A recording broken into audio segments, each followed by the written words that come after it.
एक तनख्वाह से कितनी बार टैक्स दूं और क्यों?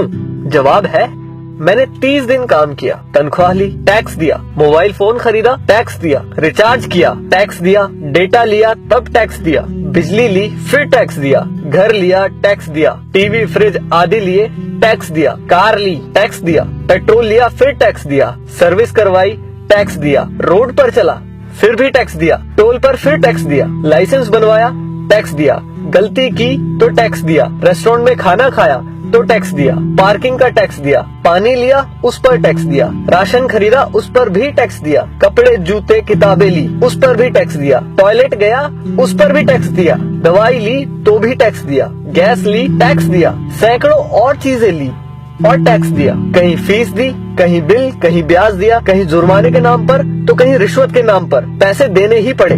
ये सब ड्रामे के बाद गलती से सेविंग में बचा लिया तो फिर टैक्स दिया। सारी उम्र काम करने के बाद कोई सोशल सिक्योरिटी नहीं, कोई पेंशन नहीं, 5 साल के MP MLA रहते तो बात और थी, कोई मेडिकल सुविधा भी नहीं, बच्चों के लिए अच्छे स्कूल नहीं, पब्लिक ट्रांसपोर्ट नहीं, सड़कें खराब, स्ट्रीट लाइट खराब, हवा खराब, पानी खराब, फल सब्जी जहरीली, हॉस्पिटल महंगे, हर साल महंगाई की मार, आकस्मिक खर्चे व आपदाएं, उसके बाद हर जगह लाइनें। सारा पैसा गया कहाँ? करप्शन में, इलेक्शन में, अमीरों की सब्सिडी में, माल्या जैसों को भगाने में, अमीरों के फर्जी दिवालियां होने में, स्विस बैंकों में, नेताओं के बंगले और कारों में और हमें झंडू बाम बनाने में। अब किसको बोलूं कौन चोर है? आखिर कब तक हमारे देशवासी यूं ही घिसटते जिंदगी जीते रहेंगे? मैं जितना देश और इस पर चिपके परिजीवियों के बारे में सोचता हूँ, परेशान हो जाता हूँ। समय आ गया है कि किसी की भी भक्ति से बढ़कर देश और देशवासियों के बारे में सोचे।